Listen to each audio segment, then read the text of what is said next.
Uma venda bem feita é um match alinhando essas duas pontas. Quando você tem conhecimento pleno do seu produto e a identificação do seu cliente, você consegue conectar as duas pontas. Eu entendo que o grande ápice da profissão é você ter discernimento claro de produtos e clientes, conectar eles. Acho que esse é o ponto. No mercado de altíssimo padrão, poucos nomes carregam tanta força e consistência quanto a Banks. Com mais de 50 anos de história, a incorporadora se firmou como referência absoluta em São Paulo, responsável por transformar terrenos privilegiados em empreendimentos que se tornaram verdadeiros ícones urbanos. Neste episódio, conversamos com Renato Bottoni, diretor comercial e de novos negócios da Banks. Falamos sobre curadoria internacional de design, arquitetura sofisticada e projetos que elevam o conceito de Quiet Luxury a um novo patamar, consolidando a Banks como protagonista no segmento de altíssimo padrão do mercado imobiliário. O cliente de alto padrão, cliente do luxo, do Quiet Luxury, ele tem mudado ao longo desses anos ou ele segue tendo o mesmo comportamento? O cliente final muda para o corretor?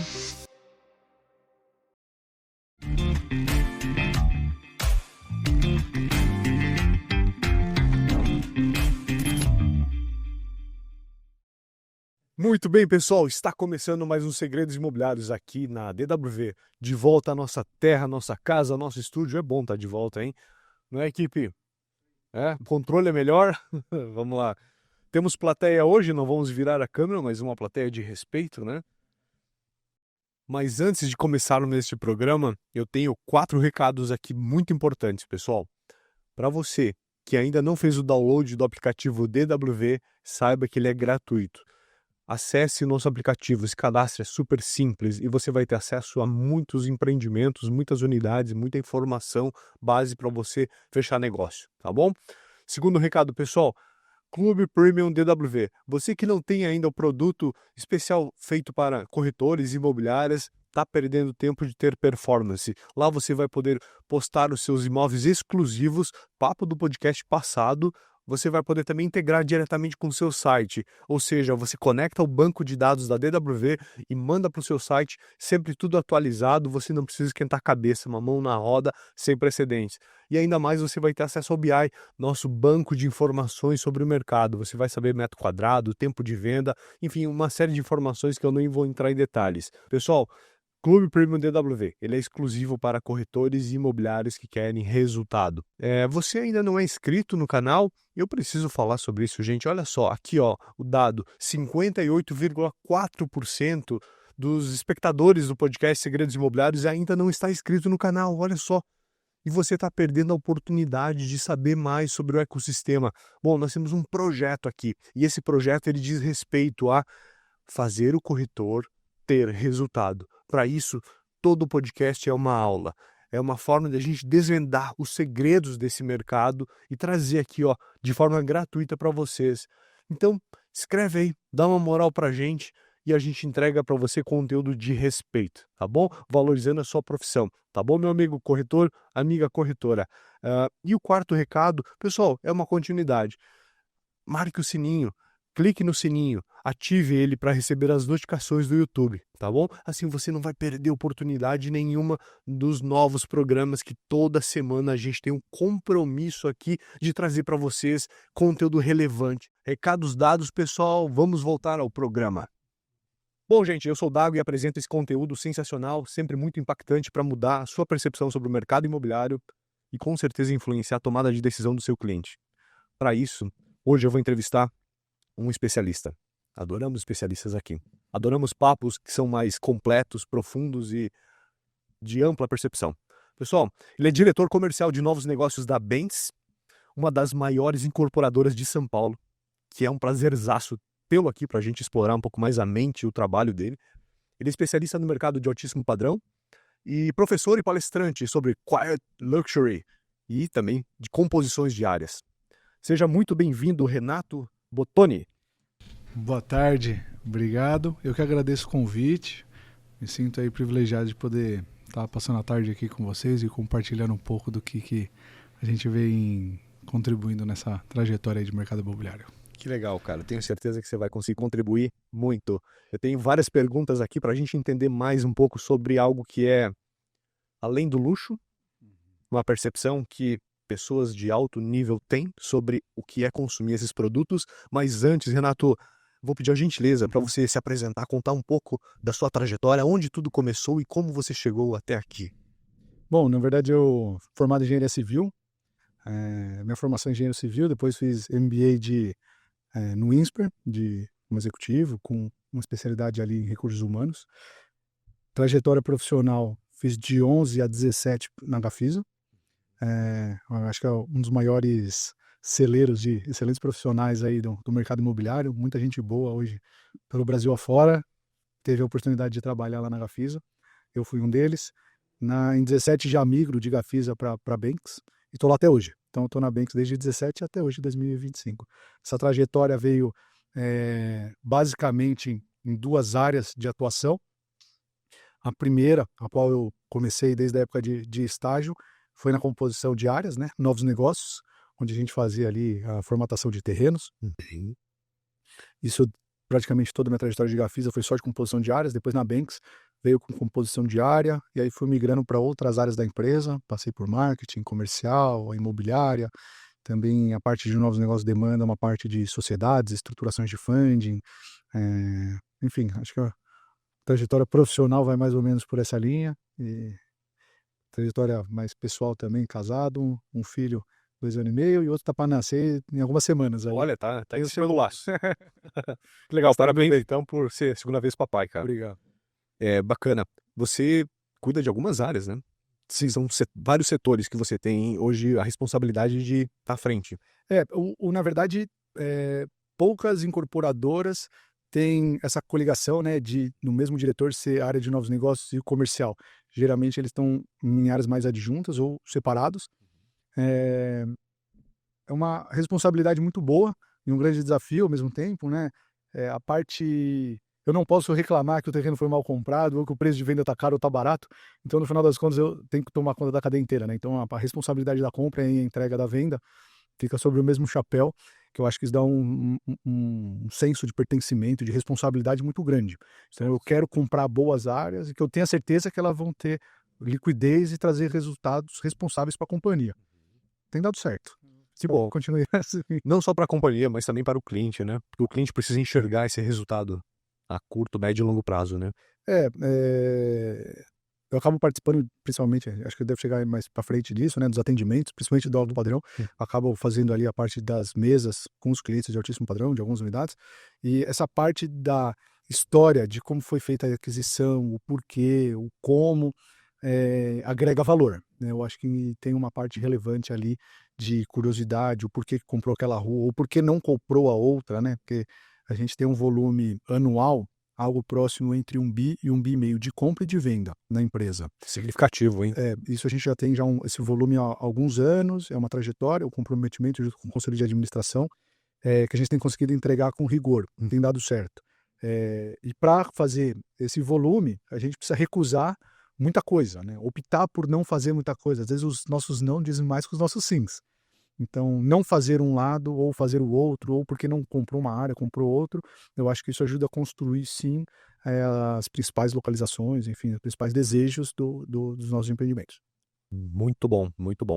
Vamos entrar aqui no nosso tema, um dos nossos temas principais.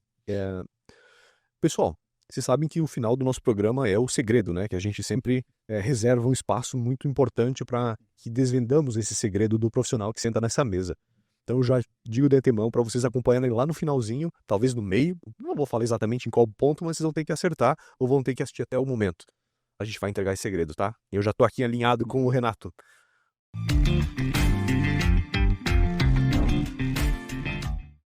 Bom, entrando então no nosso tema, vamos falar de luxo, vamos falar de alto padrão, mas tem um termo que se falou muito depois de uma série famosa chamada Succession, na HBO. Essa série, ela trouxe uma abordagem sobre um tipo de luxo muito exclusivo e acredito que vá um pouco além de camiseta sem logotipo, de roupa sem marcas aparentes, né? Eu vou pedir para você falar, Renato, sobre o Quiet Luxury. O que é isso? O que é esse termo? O que significa de fato? No meu entendimento, o luxo é muito como a pessoa gosta de se sentir, a questão do pertencimento, das suas tranquilidades, da realização dos seus desejos, vai muito além do que simplesmente você conseguir demonstrar poder aquisitivo. Certo. Eu acho que isso é uma coisa que é uma quebra de paradigma. A gente vê, fazendo já um link com o mercado imobiliário, hoje a gente vê uma série de empresas incorporadoras atuando momentaneamente no mercado de alto padrão, não necessariamente com a sua grande trajetória. Vou dar um exemplo, a Banks, né, incorporadora na família Bueno Neto, o primeiro empreendimento de alto padrão que foi construído por nós foi em 86, que era o Hyde Park, um edifício que era a esquina da Horácio Laffer com Faria Lima. 86, cara. 86. E desde esse empreendimento, a gente vem construindo empreendimentos de alto padrão, com uma série de acertos e erros ao longo dessa trajetória de praticamente 50 anos, que é a idade da empresa, não era nem vivo ainda, mas você vem construindo uma relação com os clientes, com reputação, com tradição, para conseguir construir uma marca mais consolidada, o qual a gente sempre atuou no alto padrão. Com isso, a gente já transita nesse ambiente há muito tempo. O grande ponto, que eu acho que é super importante e relevante, é você saber exatamente que é o seu cliente e seu produto. Tem cliente que gosta de dourado e a incorporadora que constrói dourado. Tem gente que gosta de amarelo, preto, vermelho, e você tem que saber exatamente o que você está construindo e o que o seu cliente busca. Se o incorporador está fazendo o que o cliente busca sua rentabilidade, busca sua venda, enfim, funciona. Nós, da Banks, a gente tem uma característica específica, a gente busca produtos com essa característica, né, desse luxo mais silencioso, vamos dizer assim, já há bastante tempo. A gente se preocupa na essência, com alguns tipos de atributos que no nosso entendimento faz diferença. E o nosso cliente vê valor nisso. Então tá tudo certo. Vou citar alguns exemplos, Por favor. que eu acho que fica mais fácil de tangibilizar esse ponto. Nós fizemos um empreendimento agora, que é o Arbor Itaim. Ele fica muito próximo ali da Ponte Cidade Jardim, Certo. muito próximo à Faria Lima, a principal avenida ali de São Paulo, no eixo comercial de São Paulo. O que nós fizemos? Como fomos desenvolver esse empreendimento, a gente não queria fazer um prédio mais do mesmo.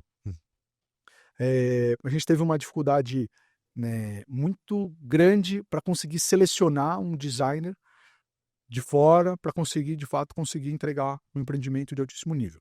Depois de muita pesquisa, dúvida de diversos designers, a gente conseguiu chegar à conclusão de que o Piero Lissoni ia ser a pessoa responsável por fazer esse empreendimento, junto com o escritório do Pablo Slemson. Ok. O escritório de Milão, sede de Nova York. Para começar a desenvolver, a gente falou, não, a gente precisa que eles, os responsáveis, venham até aqui, vejam onde é o terreno. A gente fez uma imersão de 3 dias com eles. Nesses 3 dias, levamos eles nos principais restaurantes que os nossos clientes consomem, nos principais shoppings, principais lojas corporativas, com vários prédios referências da cidade.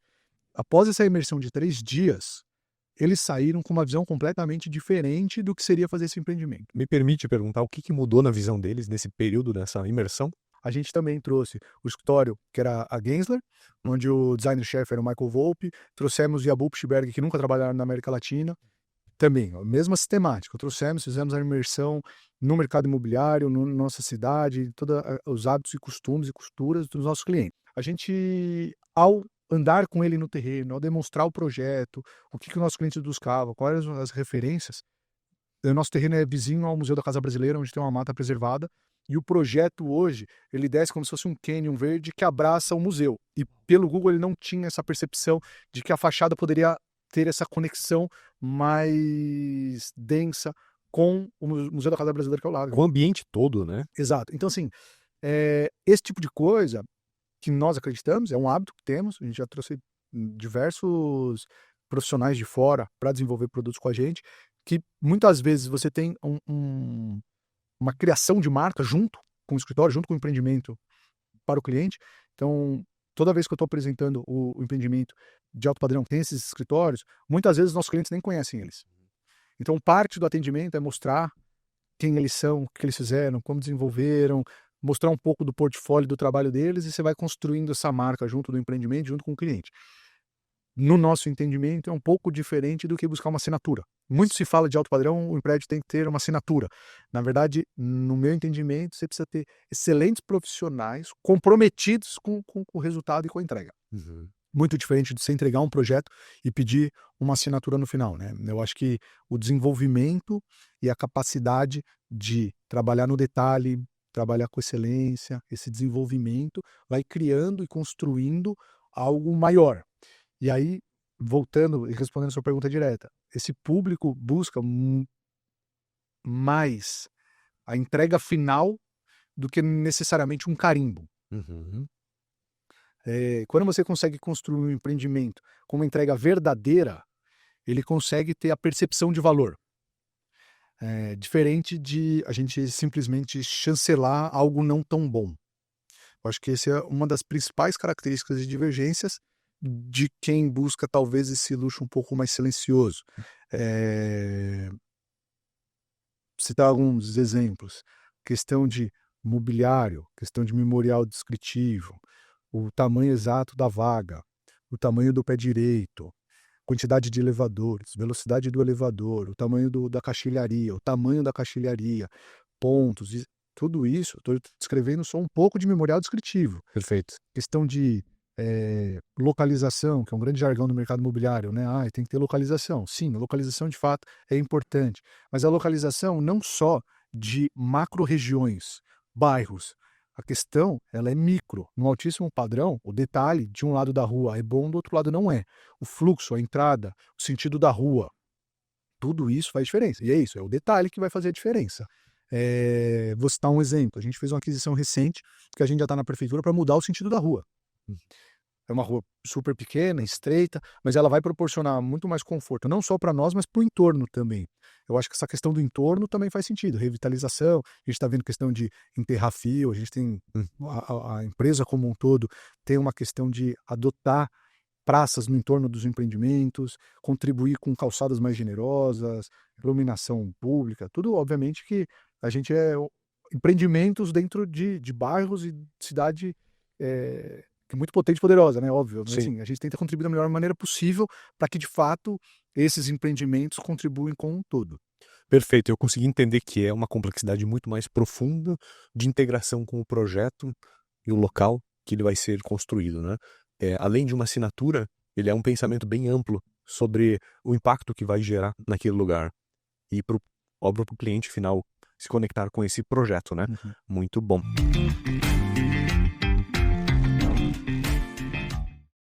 Renato, eu vou trazer um pouco para as bases, que a gente está aqui conversando com um corretor de imóvel e é importante a gente pontuar várias questões desse cenário.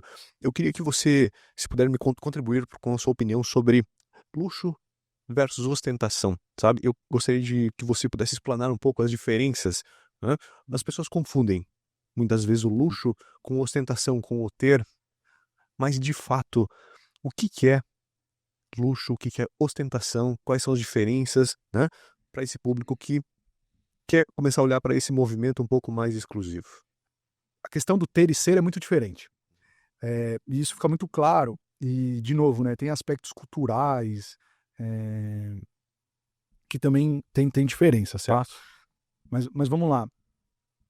A ostentação, na verdade, é uma questão que você vai praticamente produzir uma necessidade de uma autoafirmação, provavelmente, e também uma questão relacionada a que você conseguiu chegar lá e, de alguma certa forma, você gostaria de demonstrar isso.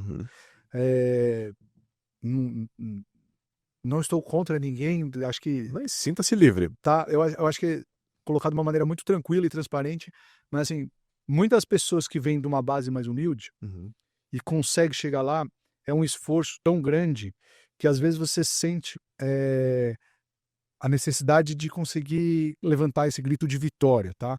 E eu falo isso de uma maneira muito tranquila. Eu nasci na periferia de São Paulo. Minha família, graças a Deus, conseguiu me dar sempre boas oportunidades, estudo, nunca passei necessidade, longe disso. Mas, assim, tive a oportunidade de conviver próximo com outras pessoas que também têm essa necessidade de chegar lá. Legal.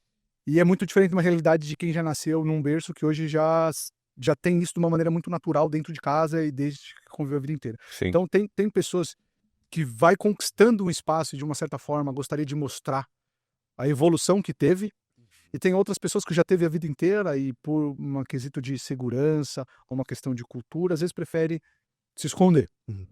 Então tem diferenças nisso muito clara. Isso se consegue ver basicamente, tem profissões que isso fica mais latente, ou profissionais da área da música, do esporte, que você vê que vem de uma origem humilde, de repente tem um poder aquisitivo elevado e começa a demonstrar isso de uma maneira mais potente. Já vai para os carrões. Um exemplo, né?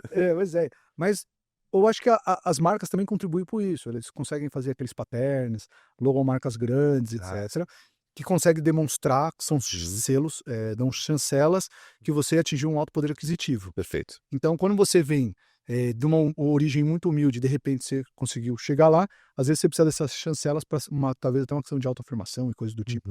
De novo, sem certo ou errado, eu acho que tem espaço para todo mundo. Perfeito. E eu acho que se você se sente feliz e realizado nessa situação, continue assim, não tem problema.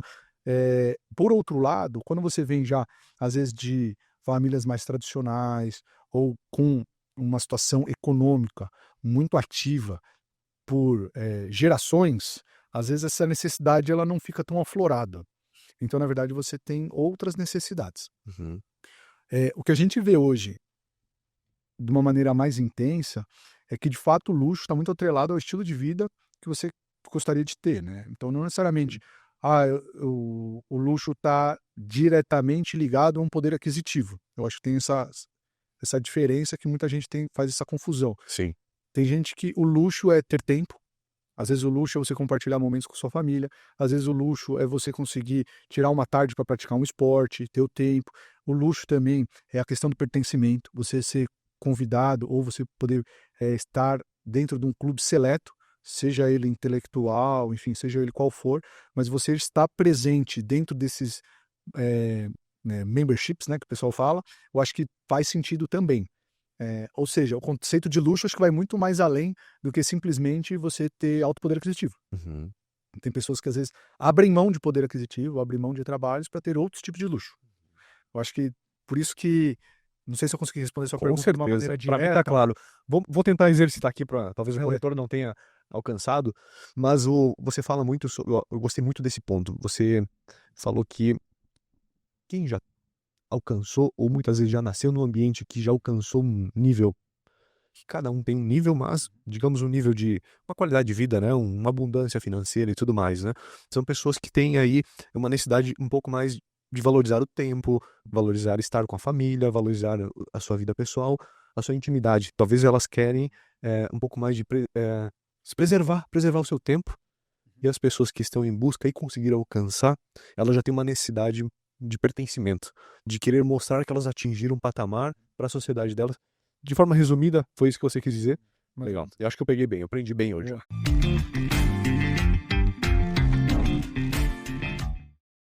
Deixa eu falar um pouco sobre a diferença de luxo e o quiet luxury. Qual que é a diferença, Renato? Principalmente para o corretor. Na abordagem que o corretor, o parceiro de negócios das incorporadoras, qual que é a nuance que ele tem que ter de diferença atuando para o luxo e para o quiet luxury? A gente tem hoje o segmento de luxo, de altíssimo padrão, e ele vai se subdividindo dentro dele, né? Então, tem empreendimentos que eles traz de uma maneira mais ostensiva e tem maneiras que ele traz de uma maneira mais silenciosa. Certo. Eu acho que o grande ponto, reforçando o que eu havia dito na pergunta anterior, assim, o corretor ele precisa ter a nuance de primeiro identificar os produtos que ele tem e quais são as características.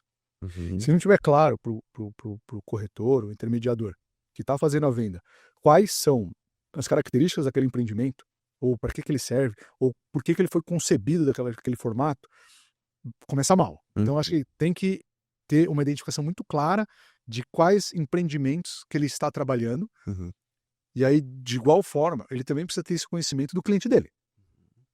Nada mais é do que uma venda bem feita, é um match, alinhando essas duas pontas. Então, quando você tem conhecimento pleno do seu produto e a identificação do seu cliente, você consegue conectar as duas pontas. Perfeito. Eu acho que esse é o grande ponto, assim. Então, eu entendo que o grande ápice da profissão é você ter discernimento claro de produtos e clientes e conectar eles. Eu acho que esse é o ponto principal. Legal, muito bom. O corretor ele precisa estar muito apto, com conhecimento absurdo, profundo sobre o empreendimento, se ele quer atender um público de altíssimo padrão, né? Não tem como fugir dessa, né? Acho que todos nós somos corretores, né? Basicamente. A gente trabalha com mesa de uma maneira mais direta ou indireta, enfim. O que eu vejo acompanhando diversas mesas, eu acho que o preparo é extremamente fundamental. Eu acho que a criação de conteúdo é fundamental. não só do empreendimento, mas pensando em relações interpessoais, super importante você conversar com alguém e perceber que você está conversando de igual para igual.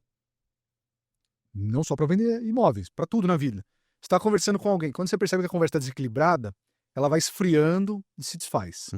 Quando você está conversando com o seu cliente ou com o incorporador, e você conseguir produzir uma conversa dentro da mesma linguagem, dentro do mesmo nível, você consegue desenvolver mais. Então, assim, aprofundando um pouco, eu acho que não só o conhecimento sobre o empreendimento que é imprescindível. Eu acho que o conhecimento do empreendimento é imprescindível, mas também não pode se deixar de lado outras questões. Exemplos, estar alienado com questões econômicas, políticas, enfim, não precisa ter exageros, né? Nossa, para vender alto padrão, precisa jogar golfe. Não é isso. Sim. Mas assim, putz, precisa saber um pouco, seu cliente vai viajar todo ano. Você consegue conversar um pouquinho sobre viagem? Não precisa ser um grande especialista sobre viagens. Ele pode pesquisar, né, também. Putz, meu cliente gosta muito de culinária. Mas você consegue saber um pouquinho? Eu acho que criar conteúdo e conseguir ter uma conversa, ter um diálogo, porque basicamente, pelo que eu tenho acompanhado nas mesas, parte da conversa e da negociação é específica do produto, mas grande parte da conversa ao longo da jornada de compra, que nunca é uma mesa, é ligação, marca, volta, leva o cara lá, vai para casa pensar, volta. Tem jornadas de compra. Esses dias a gente fez uma venda de 6 meses. Assim, como você consegue manter contato com uma pessoa 6 meses se você não consegue conversar de igual para igual? Cara, você entregou um segredo aqui, sem querer. Pode parecer óbvio para você, mas eu tenho certeza que vai ter comentários nesse podcast de pessoas que vão ter entendido essa mensagem. Importantíssimo essa nuance, cara. Participar, né? Falar no mesmo nível, né? Ele precisa entender do assunto do cliente, né? Tem que ser. Tem vários cursos, né, de vendas, né? Metodologias, passos, né? Passos para a venda, passos para o sucesso. Sim. Não sei se é o melhor caminho, mas eu acho que pode ser um atalho. Não necessariamente o atalho são as melhores opções, mas a grande parte da maioria deles é justamente dão volta, mas o cerne da questão é você ter conhecimento para conseguir produzir uma conversa de igual para igual. Legal. E não necessariamente você precisa ter poder aquisitivo para isso, tá? Com certeza. Acho que a busca da informação, ela tá gratuita muitas vezes, né?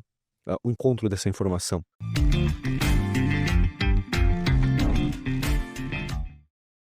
Renato, você, olhando para trás agora, voltando um pouco no tempo, que você conseguir imaginar, alcançar, mas eu te pergunto, o cliente de alto padrão, o cliente do luxo, do quiet luxury, ele tem mudado ao longo desses anos? Ou ele segue tendo o mesmo comportamento? O cliente final muda para o corretor? Eu acho que o cliente não necessariamente muda, mas existem novos clientes chegando. Então, eu vou dar um exemplo. A gente fez um empreendimento agora, no Itaim Bibi. Certo. Ordens de grandeza na casa de 20 a 30 milhões, os apartamentos do tipo. A gente vendeu praticamente aí umas 10 unidades nos últimos 6 meses. Expressivo, hein? 6 meses? Mais ou menos. A gente tem visto que dentro desses clientes tem ainda a fatia de pessoas de gerações, né, que já tem esse poder aquisitivo há bastante tempo. Continua ativo. Então, famílias tradicionais continuam comprando. Obviamente que as gerações vão passando, né? Então, vem novas gerações, mas das mesmas famílias tem. Mas é uma parcela disso. E o interior do Brasil como um todo, a turma do agro, né, de uma maneira geral, agropecuária, enfim, toda a parte do interior, também vem muito forte. Antes eles faziam investimentos mais locais, e a gente sentiu, pelo menos nós, uma presença mais ativa nas principais capitais, e a gente também foi beneficiado com isso. Então, respondendo de uma maneira direta, o cliente em si ele não muda tanto, mas você vê novos clientes entrando. Então, você vê a quantidade de pessoas com alto poder aquisitivo tem aumentado. Isso tem estatísticos, tem gráficos que demonstram a entrada de novos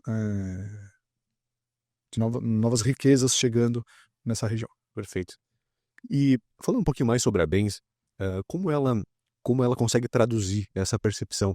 Qual que é o setor dentro da empresa que se preocupa em entender esse mercado, entender como está o comportamento do consumidor, aonde que estão os compradores e conceber produtos para eles? Essa pergunta é boa.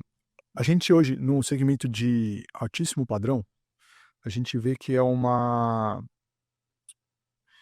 desejo muito personificado. Uhum. Então, a gente contribui pessoalmente com todas as vendas. Uhum. Então, eu, junto com os sócios, a Banks hoje tem 2 sócios atuantes, que é o Carlos Bueno Neto e o Luciano Amaral. Certo. Basicamente, um dos 3 está em todas as mesas que foram feitas de apartamentos recente. Presença alti- marcada. De altíssimo padrão. Perfeito. Uhum. Então, a gente hoje tem basicamente alguns empreendimentos da linha Arbora, que é uma linha nossa de altíssimo padrão, apartamentos entre 20 a 40 milhões de reais aproximadamente, e a gente tem os apartamentos do Arte 280, que varia mais ou menos entre 40 e 60 milhões de reais. Uau. A gente está falando de mais ou menos esses 5 empreendimentos, algo próximo de 100, 120 apartamentos, com esses tickets. 100% dessas vendas teve a participação de nós 3. E, como eu disse no começo, a gente faz a ponta da venda e a gente toma conta da aquisição. Então, a gente está totalmente conectado com a concepção, tanto de aquisição, estruturação de fund, desenvolvimento de produto, atendendo às necessidades do cliente. A gente é uma empresa gigante, como você disse, mas a gente tem características de empresa muito mão na massa. Uhum. A gente é muito tailor-made, a gente participa ativamente de tudo. A gente estava brincando, a gente não tem tempo para nada, Sim. a gente está imerso em trabalho 24 horas por dia. Até por isso que você não tem tempo também para ter tua rede social, né? Não tô de bom dia, né? Esse é um ponto que a gente tava conversando nos bastidores, né? Eu, na verdade, acabo participando de uma maneira muito intensa do trabalho, Sim. enfim, tem muita atividade, a carga horária durante a semana e final de semana é muito intensa. Eu optei por não ter, para conseguir ter tempo mais para dedicação ao trabalho, aos clientes, ao desenvolvimento e às entregas, os resultados, e o que tem de tempo também compartilhar um pouco com a família, que Merece. Isso é correto, Victor, né? Pessoal, a gente tá trazendo o Renato aqui e é sensacional que tirar ele lá de São Paulo e vir aqui para Santa Catarina pra gente fazer uma entrevista, eu acho que foi um marco para o nosso programa e para você entender um pouco mais disso. Que bom, cara, e obrigado por ter vindo aqui. Calma que ainda tem coisa pra gente conversar.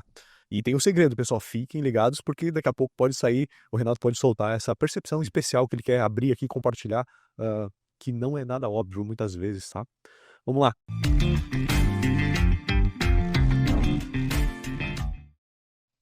O que define o imóvel hoje de altíssimo padrão? Eu acho que é um tema que a gente já falou aqui, é um tema que eu tenho certeza que ele é comum para você, mas a gente gostaria de ter a tua visão.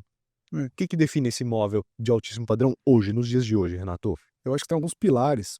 Eu tenho, que nem você comentou no começo, eu tenho o privilégio ali de compartilhar também um pouco desses pontos junto com a Universidade Secov, né, no empreendimento.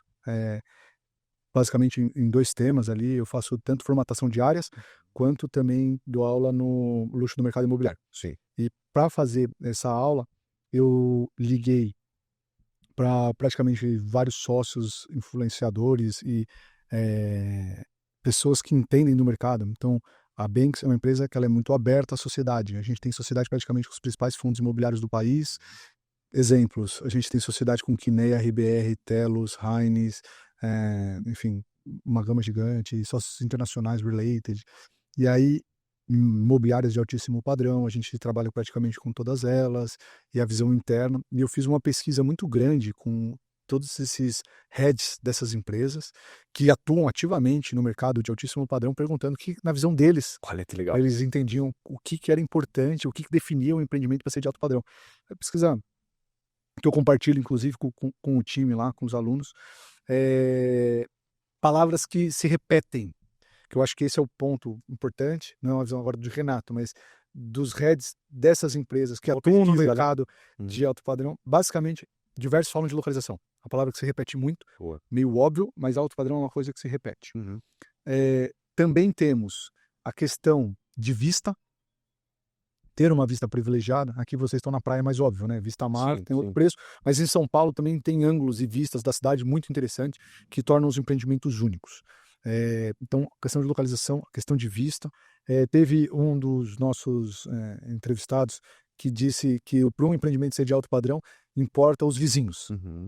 Então, quem está morando no prédio, esse ecossistema também faz diferença para o alto padrão, que isso é uma resposta não óbvia. questão de cuidados, detalhes, obras de arte, amenities, tudo isso foi demonstrado dentro dessa pesquisa. Projetistas, um ou outro disse assinatura ou brand, mas a grande maioria focou em alguns pilares que a gente converge também, que é um projeto incrível, numa localização incrível, com uma vista desejável, com amenities, com seguranças, falou muito em São Paulo, né? Na nossa cidade a gente sabe que tem um problema de segurança grande.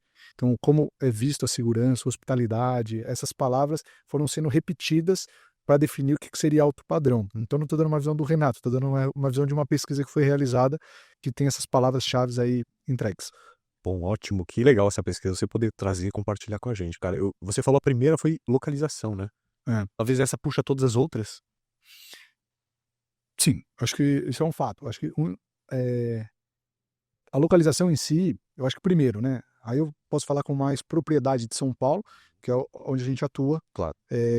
Hoje em São Paulo, basicamente, você consegue construir altíssimo padrão em 2 bairros ali, 3. Você vai falar de Itaim Bibi e Jardins, Certo. onde você vai conseguir buscar os maiores valores elevados. Obviamente tem, a gente fala que tem feudos, né? Tem regiões específicas dentro de outros bairros. Tem a região ali da Vila Nova, ali, que é a continuação do Itaim, que conecta com o Moema. Tem um Moema Nobre também, que é muito desejado, principalmente os com vista para o Parque do Ibirapuera. Tem o finalzinho do Paraíso, que olha Curitiba. Você tem ali um Pinheiros que encosta no Jardim. Tem pontos específicos. E também vão alterando ao longo dos anos, né? Que vão alterando ao longo dos anos, com certeza. Sei lá, em São Paulo, anteriormente era Higienópolis, assim, vai mudando, né? Vai migrando. Mas você tem esses bairros que puxam, que é Jardins e Itaim, e localizações muito específicas. Só que mesmo dentro dessas localizações, e aí indo já para uma esfera já de novos negócios, né? De composição de área, formatação de terreno, o micro importa, às vezes, até mais do que o macro. Vou dar exemplo.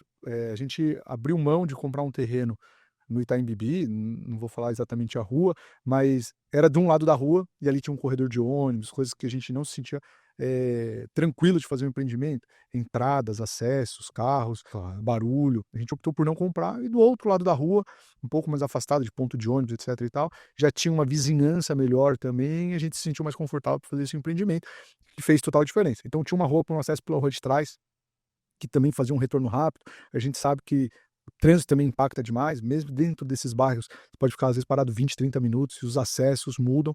Teve um outro empreendimento que a gente optou por não fazer, porque o trecho da avenida era ruim.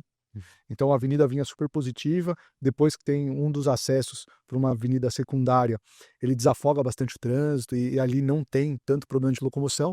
Daquela rua secundária, avenida secundária para frente, é um fato que sempre está travado. Sim. Então aquele pedacinho é sempre muito ruim. Então não é necessariamente o bairro, eu vou comprar um terreno no Itaim e eu vou poder fazer um terreno de alto padrão, um empreendimento de alto padrão. Não. Eu acho que tem muito a ver também com rua, com posição, micro. Uma outra coisa que também é importante, que a gente acabou não falando, mas eu acho que vale a pena a cruzar com localização e empreendimento de alto padrão, que a gente não falou de metragem, que é super importante. Claro. Não necessariamente apartamento grande é apartamento de alto padrão, né? Essa barreira já está todo mundo já superado, né? Tem grandes apartamentos que não tem absolutamente nada a ver com altíssimo padrão, Sim. e tem apartamentos super compactos que têm todas as características de alto padrão. Eu acho que são coisas bem distintas. E aí também eu acho que tem uma questão de cruzar produto com localização imprescindível. Então, às vezes, não necessariamente todas as ruas ou todos os trechos de ruas comportam empreendimentos com todas as metragens. Certo. Isso é uma arte também que eu acho que é extremamente relevante. Know-how sensacional. Legal, obrigado.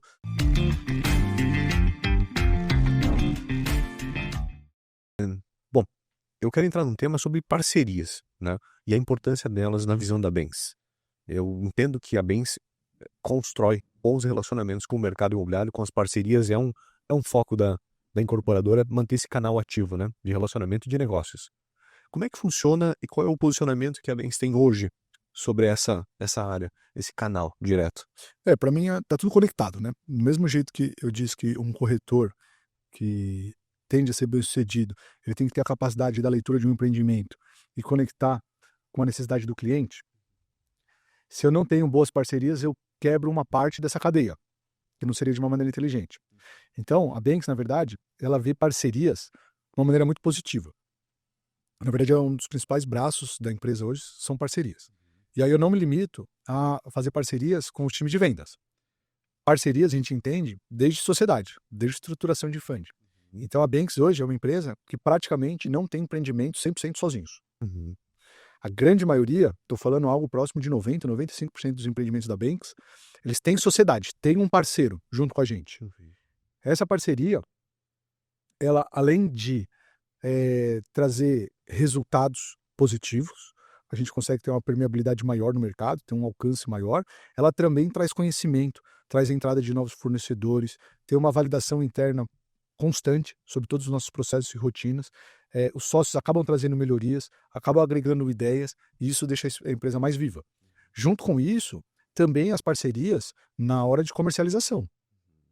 Quando eu faço um empreendimento de alto padrão, basicamente tem uma série de clientes que estão encarteirados dentro de outras imobiliárias ou com corretores parceiros, e a gente precisa ter essa capilaridade de conseguir trazer o parceiro e o cliente para o nosso produto, fazendo essa conexão. A gente tem dois pontos que é imprescindíveis. O primeiro, a gente tem hoje um processo que ele dá muita transparência para parceiros se sentirem confortáveis trabalhando com a gente. Porque não adianta você ter um bom produto se a relação não é boa. Certo. Então, na verdade, a gente tem canais com muita transparência, processos que trazem tranquilidade para o parceiro. Questão de comissionamento, de acompanhamento de fluxo, recebimentos, atendimento, suporte, tudo isso é uma ferramenta para o parceiro. Esse é o produto que a empresa entrega para o parceiro. E o produto que eu entrego para o cliente é o empreendimento. Mas esse elo com a parceria, ele está super fortalecido. Hoje a gente tem uma empresa que pertence, né, a Banks, que é a Bem Parcerias. Hoje a gente tem uma house, que é a Bem Imobiliária, que cuida do salão, e a Bem Parcerias, que cuida de parceiros. São os dois canais de vendas que representam algo próximo de 70%, 80% do nosso share de vendas. Expressivo, hein? Expressivo. E o braço de parcerias, super estruturado, né? Tem o Pablo, que é o nosso diretor, o Tunhato, que é o nosso superintendente, debaixo deles tem algo próximo de 10 gerentes, que eles dão total atenção e atendimento para os parceiros conseguirem apresentar os projetos, ajudar. Nem sempre o parceiro sabe tudo do nosso projeto, então esse time ajuda com tudo isso. Lembrando que quando esses empreendimentos vão subindo no nível aquisitivo, né, com maior valor de ticket, Sim. essas vendas mais relevantes, a gente participa ativamente das vendas, que isso também dá muito conforto. O suporte também foi parceiro, né? Não, é muito importante, porque toda vez que a gente faz as vendas com esses parceiros, a gente primeiro preserva ele sempre. Ah, não, mas esse cara eu conheço, pode ir embora, deixa que eu falo, tal. Não, a gente toda vez que traz um cliente, a gente preserva toda a cadeia. Super importante. Mas a gente faz questão de ajudar, porque para o cliente faz diferença falar com a gente. Então, acho que são pontos que a gente, como faz isso há muito tempo, já tem plena consciência de que o meu produto para o parceiro é um e o meu produto para o cliente é outro. Eu preciso preservar os dois. Eu não posso quebrar essa corrente. Há quantos anos, Renato, a Bens trabalha com as parcerias? A gente mencionar um pouco do know-how. Que você falou de preservar o corretor, eu achei muito legal. Isso é preocupação, né? Vou dar um exemplo. Na verdade, isso não foi nem comigo, né? Foi uma história com o nosso fundador. É uma história muito boa.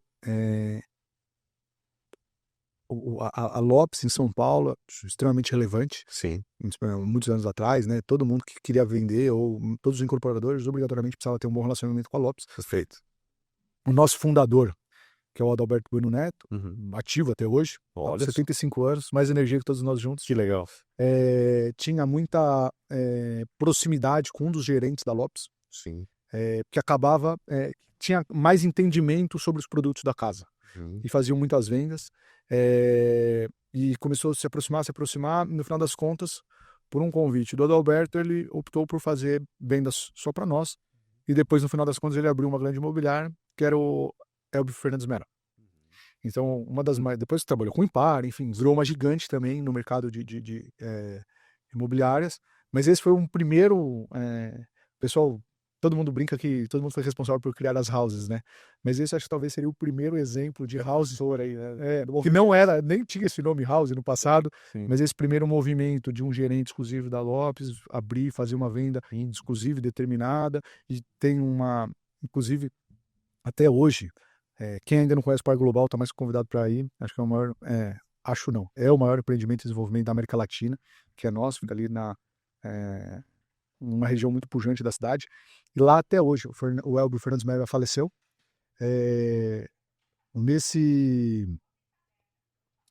há mais ou menos, se eu não me engano, foi na pandemia, o Elbio acabou falecendo, e a gente colocou uma homenagem lá no empreendimento, até hoje para ele, tem uma placa Olha lá só. dele e tudo. Esse é o exemplo de parceria. Sim, muito bom.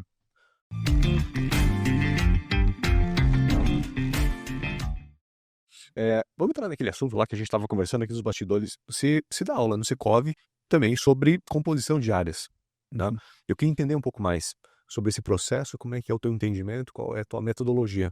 Como funciona? A gente tem, na verdade, tem uma diretriz muito clara, a gente já selecionou e validou junto com o conselho de administração da empresa, onde a gente vai atuar, com que forma a gente vai atuar.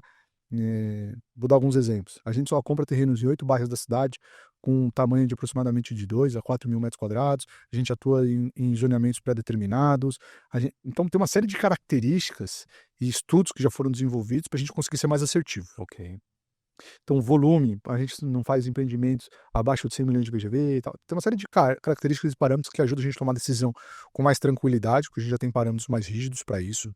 E aí, basicamente, tendo essas diretrizes, a gente tem 2 caminhos. Ou a gente vai para um trabalho mais ativo ou um trabalho mais passivo. Ou eu saio e vou buscando esses terrenos e ofertas mais ativas para fazer as aquisições, ou também eu recebo as ofertas dos parceiros que já conhecem as nossas características. Geralmente quem está começando no segmento acaba fazendo coisas mais ativas, e quando você já está há mais tempo, você acaba e já tendo uma tradição, uma recorrência, você acaba já recebendo de uma maneira mais passiva essas oportunidades.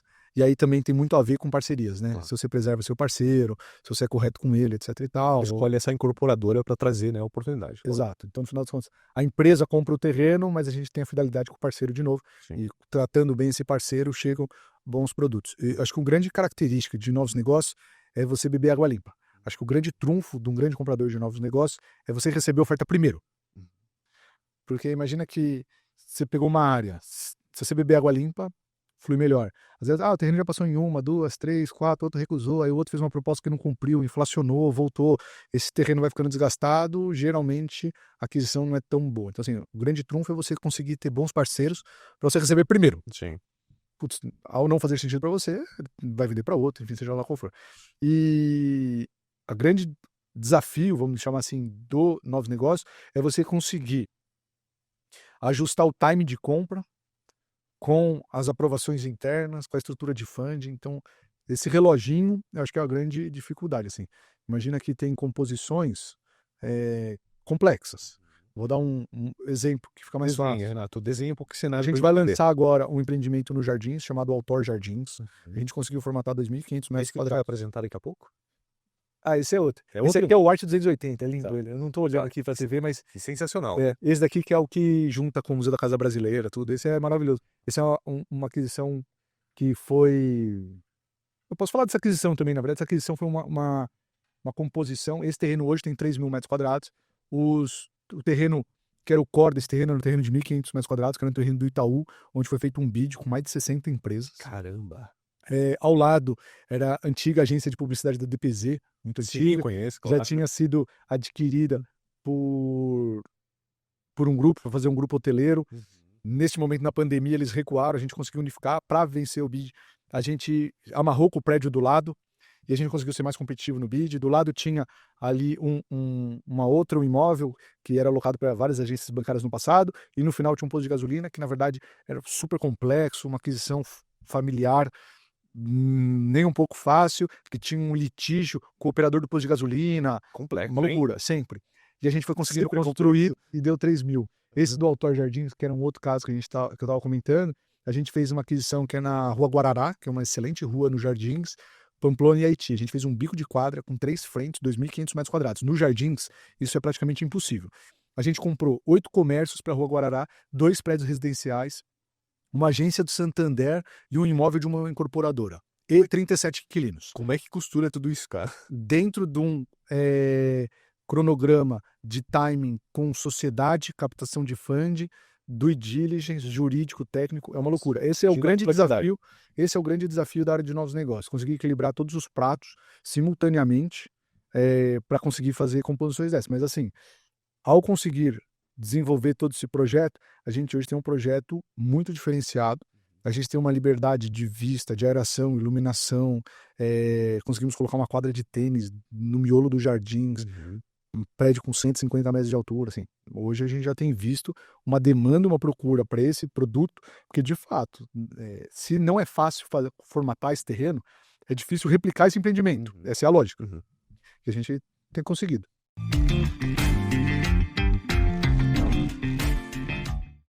Vamos falar então dos futuros lançamentos da Bens?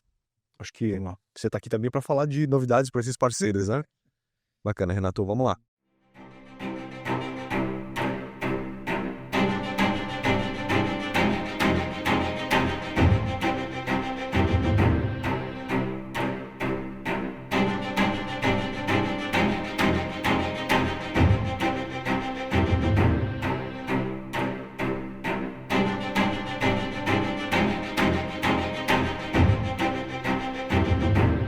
A avenida que respira arte inspirou uma obra-prima e vai ganhar uma escultura de 105 metros de altura.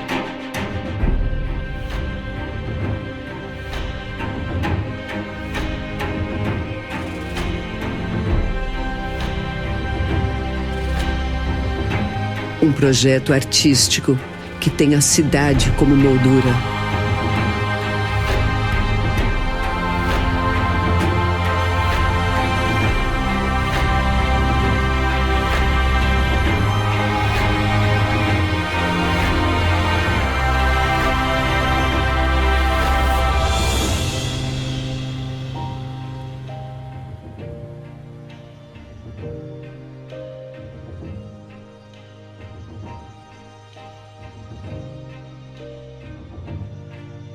280 Arte Boulevard.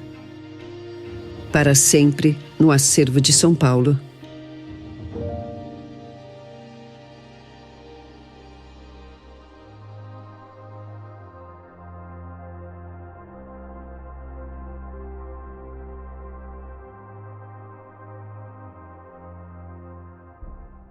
Cara, sensacional esse empreendimento, hein?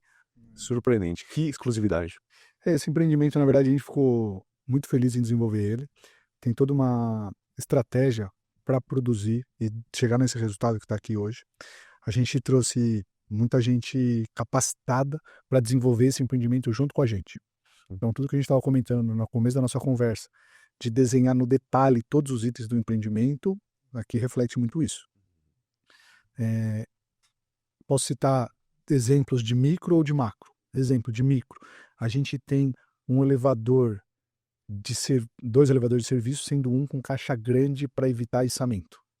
A gente tem um elevador de delivery e 2 sociais, ou seja, um prédio com 23 unidades tem 5 elevadores dentro do empreendimento.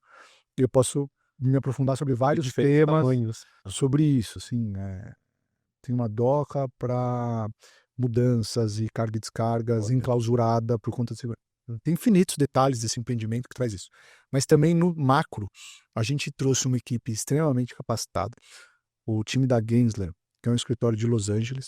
O Michael Volpe é o designer-chefe desse escritório, que esteve aqui com a gente numa imersão, e ele que desenvolveu essas curvas, esse looping, essa entrada no museu que eu comentei com você. Da área, né, da região, da localização, né? Você comentou antes. Ele fez uma imersão para conseguir desenvolver algo incrível. E ele propriamente desenhou isso. Tem depoimentos dele dizendo do tamanho do envolvimento dele com o projeto, por isso que chegou num resultado como esse. De igual forma, Yabu Shiberg, Hanazaki, todo o time que participou da concepção desse produto teve uma imersão gigantesca. E detalhes. Essa pele está sendo desenvolvida por um time. Assim, tudo tem porquês, tudo tem um respaldo de como chegamos lá. Eu imagino que não há uma curva e um detalhe sem significado nesse projeto. Exatamente, exatamente. É muito detalhe que eu acho que o sucesso dele hoje está muito atrelado a isso. E também toda a estratégia de vendas, de comercialização, de desenvolvimento. Esse empreendimento, só para vocês terem uma ordem de grandeza, ele ficou tapumado por bastante tempo e a obra já estava acontecendo, as pessoas não estavam nem sabendo. Então, a gente ficou aproximadamente 18 meses sem cruzar o tapume, por conta dos subsolos e fundações, sem nenhuma imagem, sem nenhuma foto, vídeo, nem no nosso próprio site. Era um grande mistério esse empreendimento, e ele cruzou o tapume algo próximo de uns 2, 3 meses e começou um burburinho, todo mundo querendo saber, curiosidade, desejo, tem todo uma curva de desenvolvimento e de entrega desse empreendimento pensadas nos mínimos detalhes, assim, de cabo a rabo. Esse empreendimento será o empreendimento de maior luxo? Me fala. Um dos nossos sócios, que é o Luciano, ele sempre fala, eu não gosto de falar que é o mais, pode falar que é um dos mais, um dos 3 mais, acho que já responde a sua pergunta. Seria muita pretensão minha falar que é o mais, acho que, mas com certeza, É difícil de encontrar competição perto de um projeto desse, né? eu acho que ele tem muitas características que o torna muito especial e diferente. Mas talvez na visão de algumas pessoas ele vai ser o mais importante. Você é muito elegante na sua resposta. Vamos lá, Renato. O que você pode entregar mais detalhes desse empreendimento? Metragem, o que ele tem nessas áreas sociais, o que ele tem na exclusividade? Tá? Ele, na verdade, eles são apartamentos de 1 por andar. As plantas variam mais ou menos de 600 a 700 metros quadrados. Ele tem, de novo, não gosto de falar ou mais, né? Mas uma das melhores relações de área de lazer apartamento.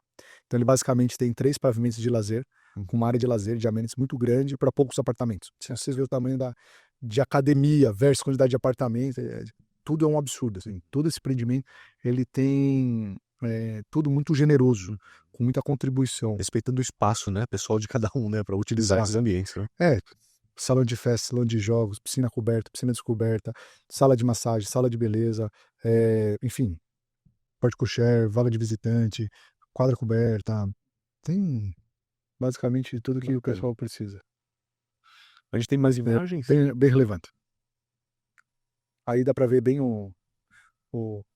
a fachada integrando com o Museu da Casa Brasileira. Olha só. Vocês estão vendo praticamente em primeira mão, assim, tem pouquíssima divulgação desses empreendimentos hoje. Aqui a questão da vista, né? Então, para quem não conhece muito de São Paulo, a gente está praticamente imerso dentro do Jardim Europa, que é uma região toda tombada. Então, na verdade, a vista desse empreendimento tem um alcance altíssimo. Então, ele está bem amplo, né? Ele tá praticamente posicionado, no quarteirão da Avenida Faria Lima, com uma vista para o Jardim Europa. Enfim, tem uma série de contribuições que torna ele muito especial e exclusivo para quem for morar nele. São essas imagens que a gente tem, né? É exclusivo da minha apresentação, né? A gente não tem muito... O Renato não está querendo entregar muita coisa agora. Na verdade, eu acho que tem um ponto que é super importante, fazendo já um gancho, não no produto, mas na metodologia de venda. Perfeito, legal. Que é assim, a gente tem hoje no meu entendimento, um acesso em abundância de informações, né? Sim. Então o cliente, eu quero saber mais sobre o Archer 280. Talvez um corretor que não esteja tão preparado, ele vai descarregar um pack de uns 10 arquivos no WhatsApp do cliente, que não necessariamente nem o cliente vai abrir esses packs de 10 arquivos, e enfim, e aí não contente, vai mandar um pack de 10 arquivos de 5 empreendimentos. O cliente toma uma chuva de 50 arquivos, e tudo isso vai desgastando, assim, né? Acho que as relações. A gente, de uma maneira proposital, colocou poucos pontos de interesse para gerar essa curiosidade e a gente conseguir desenvolver com uma cadência que nós julgamos ser mais adequada. Entendi. Para o nosso entendimento faz mais sentido. Eu acho que faz todo sentido. Eu acho que se eu tivesse todas as informações disponíveis e à mão na rede, vamos chamar assim, talvez eu não teria a oportunidade de conseguir me aprofundar com mais riqueza de detalhes e despertar interesses mais genuínos sobre o produto. Acho que isso faz um pouco mais de sentido para nós. Muito bem colocado. Muito, muito bom. A gente tem um segundo empreendimento para apresentar aqui. É isso? Podemos passar. Podemos? Está liberado então. Vamos lá, Marco, por gentileza. Esse é um outro empreendimento que nós temos, também no Itaim Bibi. É um projeto da nossa linha arbórea. A linha arbórea é uma linha que a gente está muito feliz de desenvolvê-la. Esse projeto que vocês estão vendo, ele tem aproximadamente 150 metros de altura. Ele é desenvolvido não só arquitetura, mas design de interiores pelo Jacobsen. É um empreendimento que tem trazido muito interesse dos clientes. Ele tem um escalonamento. Isso também é uma vista incrível. Você pode voltar para a imagem anterior?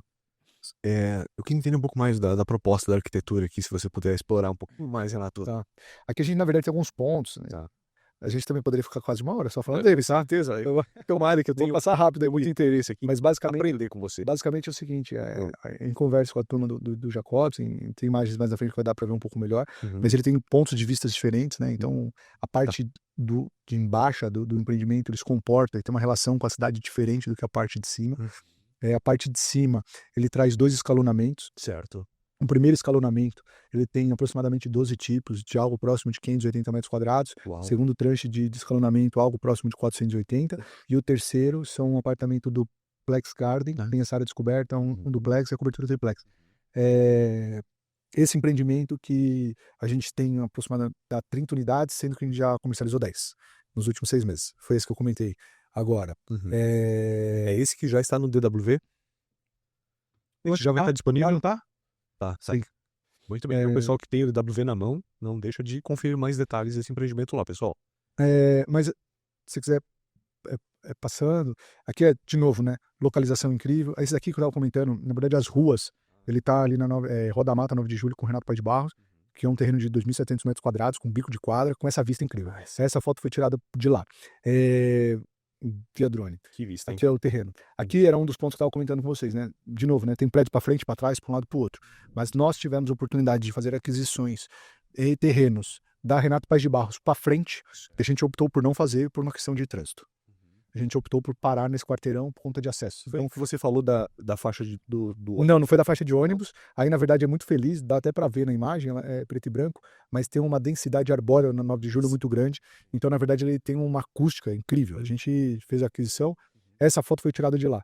A gente fez um trabalho muito grande. Isso não é 3D, cara. Não é foto, não é 3D, é uma foto. A gente fez um trabalho muito legal com Tuca Renés e Maragaiado, fazer um ensaio fotográfico disso. Sim. Incrível. Aqui, basicamente, se quiser ir passando, que eu vou falando, aqui a relação das alturas que eu disse, né? Então, como ali tem bastante gente andando a pé na cidade, você vê que a relação dos primeiros pavimentos versus de quem olha ele de longe tem propostas muito distintas, e o Jacobsen foi muito feliz em conseguir extrair isso do empreendimento. Mas ele é muito mais convidativo e mais próximo. Obrigado. Ele ficou muito mais convidativo e próximo de quem está num campo visual nível pedestre. Sim. Mas como ele tem uma vista muito ampla e generosa, quem está lá do outro lado consegue ver ele conforme a imagem da direita. Aqui é um pouco do Jacobsen, do Hanazaki, que é super amigo, parceiro, cliente, a fachada da 9 de julho, a fachada da Renato Paz de Barros. Aqui tem um porte-cochere, que eu vou entrar em mais detalhes lá na frente. Todo em vidro. Ele tem os bris. Aqui é aquela questão que a gente estava falando, a gente tem um piso a piso de 378, é difícil encontrar isso por aí, bem generoso. Muito generoso. Que pé direito, hein? Aqui é um pouco das plantas, enfim, eu não gostaria de me aprofundar muito Claro. nas plantas, porque eu acho que a gente tem, mas aqui essa planta é de 580, que vai do 5º ao 12º, esse aqui é as plantas de 480, que vai do 15 ao 31º, a planta do duplex intermediário, duplex superior, as coberturas. Mas aqui dá para mostrar um pouco mais do que a gente extraiu, né? Aqui a gente fez uma questão extremamente relevante, o piso a piso de 378, conseguiu fazer compartimentação vertical, umas restrições de normas técnicas, bombeiros, etc. E conseguimos fazer tanto lajes, sistemas dotados e forros, com que pudesse ter um piso a piso em vidro. Então, na verdade, quando a gente olha aqui, você tem uma relação de praticamente uma casa suspensa com essa vista. E aí, de novo, né? Detalhe do detalhe, o castilho todo K-railing embutido, enfim, é um negócio muito diferente. A gente tem todos os apartamentos, tem o Flex Space, que é uma unidade exclusiva, atrelada a cada apartamento, no pavimento logo acima do lazer, onde cada cliente vai poder usar da maneira que achar adequada. Muitos estão falando de fazer um home office, que agora tem essa necessidade do dia a dia, mas tem gente fazendo usos mais pontuais, como adegas, ateliês, estúdios de música, coisa do tipo. Isso é só uma representação que pode ser. Aqui a gente mostra um pouco, a gente tem um porte-cochere enclausurado, então, de novo, na questão de segurança é uma coisa bem relevante que a gente leva em consideração, a questão de raia coberta aquecida, a questão de todo o wellness, a questão de salão de festa integrado, enfim, todo o lobby. Aqui tem imagem que foi mais claro, a gente conseguiu colocar uma quadra de tênis com medidas oficiais, tá? Tanto a quadras, tanto o recuo, raro. Academia também, acho que se eu não me engano, ficou com mais de 200 metros quadrados. Enfim, aqui tem pet place, os flex space. Aqui é um pouco das imagens. As plantas acho que são menos friendly para ficar olhando, mas assim, as imagens acho que traz um frescor um pouco melhor do que a gente está tentando produzir. Isso não é exclusividade, eu não sei o que é. Aqui é um porta-cocher enclausurado, então para você conseguir fazer desembarque com um pouco mais de tranquilidade. Aqui é o lobby de entrada. Essa característica desse empreendimento, ele é bem minimalista, sofisticado, requintado. Isso aqui é a piscina coberta aquecida, o banho de imersão, água quente, gelada, sauna, festas, lounge externo, brinquedoteca, playground, quadra de tênis, ficou bonito essa quadra de tênis, né? Academia, com pé direito praticamente duplo, com vista para a vista da academia com uma vista maravilhosa. Sim. Sala de peso livre, sala de pilates, salão de beleza, pet place, pet care, enfim, um pouco de materialidade de fachada. Enfim, passei um pouco rápido, senão a gente poderia estar bastante tempo aqui, mas esse empreendimento a gente conseguiu abrir um pouquinho mais, com um pouquinho mais de detalhe sobre cada item. Obviamente, a gente poderia explorar e abordar nos mínimos detalhes, mas eu acho que aí o pessoal... Mas eu gostei da sua proposta. A gente Não ia- vai fisgar a intenção. Não ia ficar me esperando aqui. Perfeito. Muito Mas eu acho que deu para mostrar um pouquinho. Eu acho que talvez tivesse sido a intenção de mostrar um pouco da nossa preocupação com produzir excelentes produtos, Sim.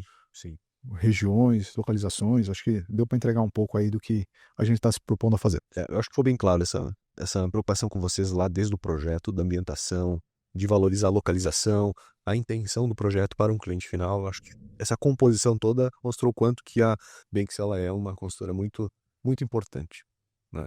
Então eu só tenho que te agradecer por vir compartilhar com a gente toda Eu agradeço. essa percepção, a sua visão sobre o luxo e tudo isso.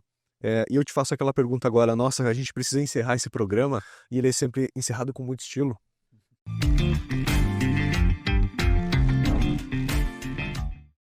A gente desvenda segredos aqui, né, Renato? Como você bem sabe. Qual que é um segredo que você quer compartilhar aqui com o corretor?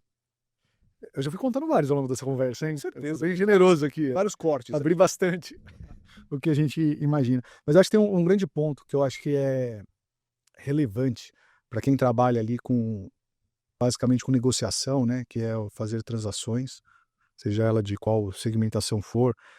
Mas tem um estigma muito grande de quem ou compra ou vende precisaria ser um grande negociador. E no meu entendimento, né, a gente, para ser um bom negociador, não necessariamente você precisa ter uma relação desequilibrada. Eu acho que tem uma percepção de quem de fato não trabalha com esse segmento, que você ser um bom negociador, há uma necessidade de você tirar vantagem, ou sair ao final de uma negociação numa maneira superior com quem está do outro lado da mesa. Eu acho que esse é um grande erro. No meu entendimento, uma grande negociação é uma grande capacidade de conseguir entender qual é a necessidade do outro lado da mesa.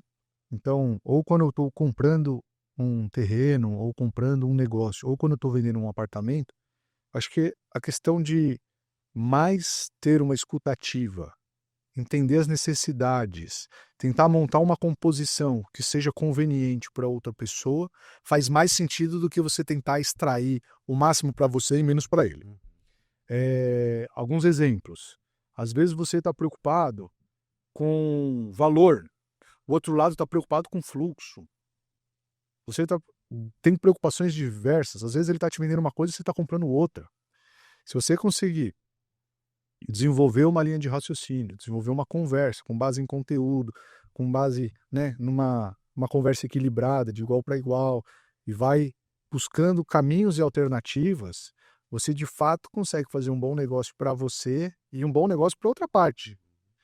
Eu acho que está aí um grande ponto. Necessariamente você tirar o máximo do outro em detrimento de você são relações não duráveis, né? Isso a área de novos negócios demonstra de uma maneira muito ativa. Você tem que fazer bons negócios e cultivar parcerias, relações de longo prazo. A gente chegou a fazer aquisições de mais de um terreno com o mesmo vendedor. Por quê? Porque a gente fez uma relação que para ele foi excepcional e para a gente também. Posso exemplificar para ficar mais, Claro, por favor. mais tangível isso. Tá parecendo um papo muito filosófico, né? Vou dar um exemplo. A gente fez uma aquisição de um imóvel que a gente já entregou em Santana, onde era uma agência do Itaú, Uhum. onde era um terreno de 3.200 metros quadrados, que o proprietário tinha o desejo de vender, o Itaú não tinha o interesse de sair. No final das contas, a gente conseguiu fazer um desmembramento, a gente dividiu o terreno em dois, eu comprei só o estacionamento, o proprietário continuou locando para o Itaú, fez uma redução muito pequena no valor da locação, Uhum. não lembro os valores exatos, mas algo próximo a uma redução de 20%, ou seja, eu consegui fazer um empreendimento, para ele o empreendimento, ele conseguiu para mim um valor melhor, porque ele tinha mantido a locação, então praticamente para ele também fazia sentido eu fazer um empreendimento no estacionamento, e o Itaú não precisava de uma agência tão grande. Só que, obviamente, fazer essa triangulação de convencer o Itaú a abrir mão de parte do estacionamento, o proprietário em reduzir a parte da locação e vender uma parte via permuta, a Banks ficar só com uma parte do terreno, não o todo. Eu acho que isso é uma tratativa de altíssimo nível, onde você consegue extrair ao máximo de todas as pontas e todo mundo saiu feliz dessa transação. Tanto é que depois fizemos mais tratativas com o Itaú, um relacionamento super bom, super parceiro. Com esse mesmo proprietário, a gente já fez mais outras aquisições de outros imóveis dele, e eu acho que isso a gente vai construindo um legado e você consegue contribuir melhor. E não necessariamente o resultado foi ruim para todo mundo. Pelo contrário, foi super positivo. Eu acho que está aí uma grande característica. E indo para o universo da compra de um imóvel, eu acho que de igual forma. Às vezes o seu cliente está preocupado mais com metragem, com insolação, com posicionamento, com fluxo, capacidade de financiamento, renda. Às vezes ele tem alguma parcela que precisa atrelar a algum evento. Enfim, você consegue trabalhar aplicações, VPL, taxa de desconto. Tem muito material para ser trabalhado em uma mesa para conseguir chegar no objetivo que é realizar um negócio. Não necessariamente vou ter uma relação de vou extrair ao máximo, vamos lá pegar o dinheiro dele, tem que fazer, bater. Não, acho que essa flexibilidade, e isso só vai conseguir com um entendimento, uma empatia, uma escutativa. Eu acho que é uma relação que tem que ser construída, mas que sai excelentes negócios. Então, o segredo pode ir por esse caminho? Funciona? Cara, eu acho que você entregou um segredo e tanto aqui. Não está muito claro, né, para algumas pessoas ainda, infelizmente, essa visão. E você conseguiu contribuir bastante. Obrigado, Renato. Eu agradeço. Tanto. Agradeço aí a DWV pelo convite. A Banks ficou muito feliz em receber e poder estar aqui com vocês. Pode contar conosco. Estamos de portas abertas para recebê-los. Maravilha. Obrigado, Albert. Valeu. Pessoal que nos assiste, muito obrigado por ter ficado até aqui. Imagino que tenha sido um papo engrandecedor. A gente se vê na próxima semana. Então é isso. Muito obrigado pela sua presença. Eu que Tá bom? agradeço. Obrigado. Valeu, Tchau, tchau. pessoal que nos assiste. Até a próxima semana mesmo, porque temos mais conteúdo interessante. Valeu? Tchau.